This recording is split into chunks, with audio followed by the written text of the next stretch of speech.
Hezké odpoledne, vážení a milí. Máme tady připravené skákání v pytlích, švihadlo obruče, přetahování lanem, to bude určitě zajímavá disciplína, hod koštětem, pak jakási soutěž v chodu na chůdách, slalom s míčem mezi kužely, hod bíčkem do kotlíku, házení kuliček do válce, kroužky, plechovky, láhve s překvapením a podobně.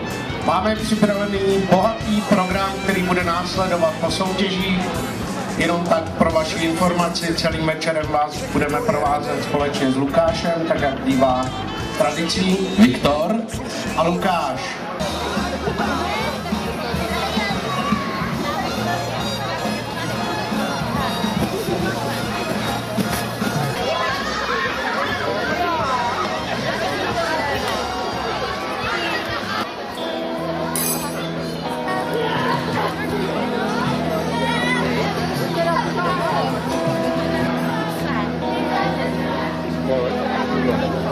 Están tocando los fronteos.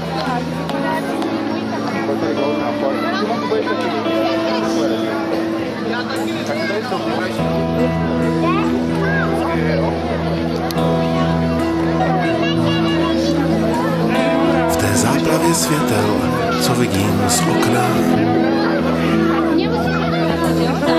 v ulicích tančí královna noci.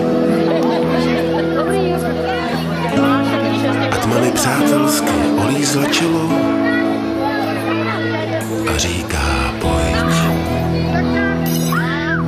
Je prostřeno. Za jedinou noc obejdu město. Vrátím se zpátky a nebudu sám. Tyhle to na to teda maká. Já vím, kde tě hledat a taky tě najdu.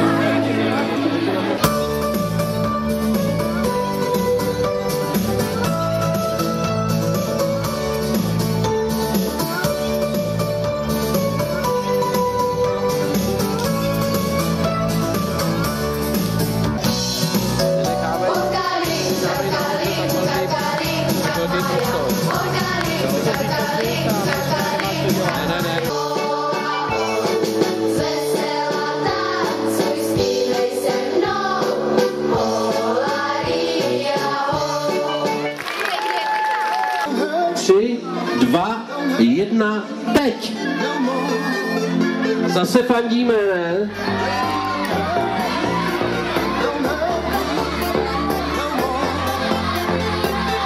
Lukáš, je to vyrovnaný. Já to vidím.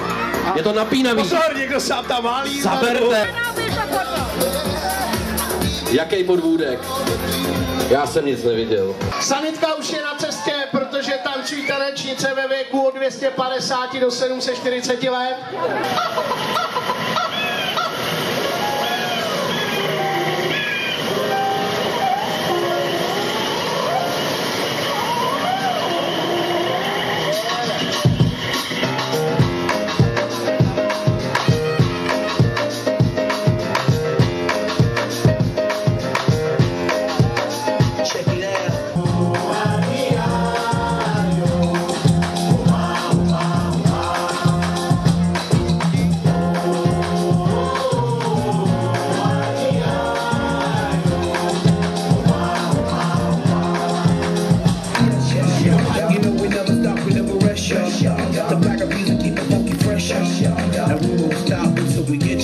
Till we get y'all, say it.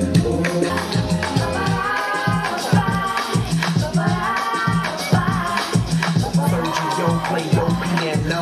Sergio, play yo, yo, yo, yo, yo, yo.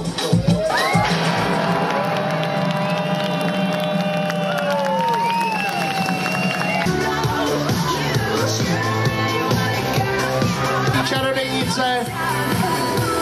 Letošní vítězkou se stává čarodejnice statkářka Brubála ze Skokovic.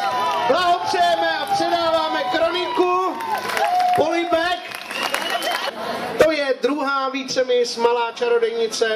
A prosil bych potlesk pro druhou vícemis Malá čarodejnice Vraného nad Vltavou a Skokovic pro rok 2011. Tak a mám postupovat dozadu. Tady, tak to je první vícemis. Vidím, že vícemisky a misky se mi pěkně nahoupovaly. Tak je to malá Veronika, stává se první vícemis malá čarodějnice v letošním roce. Blahopřejeme, ještě něco sladkýho. Tak pánové, a teď je na vás ten nejtěžší úkol. A to je naše malá Anetka, Miss Malá čarodějnice pro rok 2011.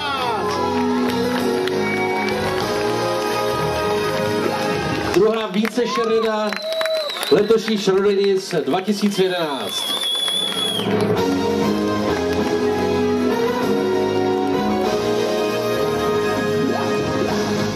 První více šereda 2011.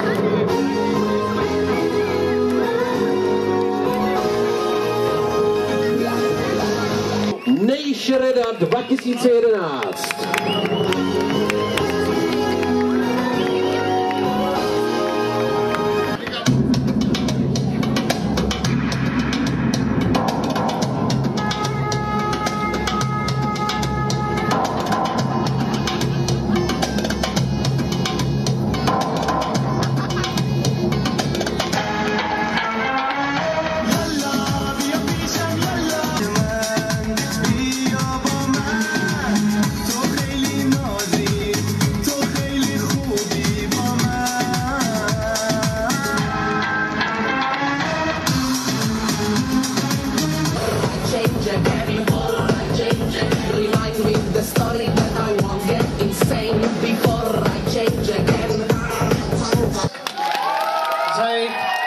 Nádherné vystoupení i v dešti.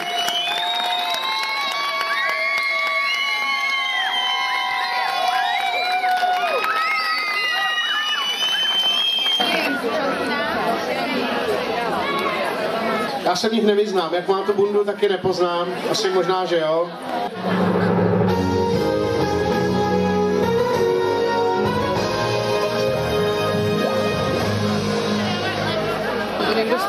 Tam krásně chytil.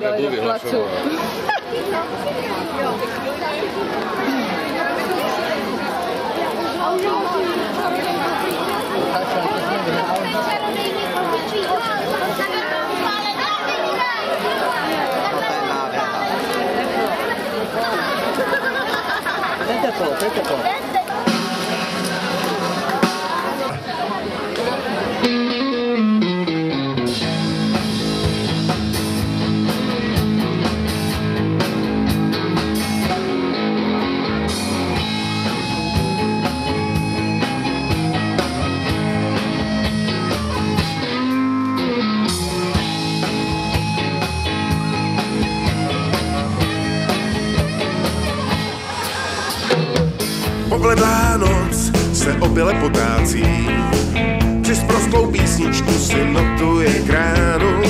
Měsíc se zašklebil, uklonil a zmizel. Celou noc na nohou už měl toho dost, chudák. Pach jídla z hospody a v parku vonějí stromy. A vítr od řeky s tím zamíchá. Do toho z kostela půlnoční zvony a rachot vlaků vedle z nádraží.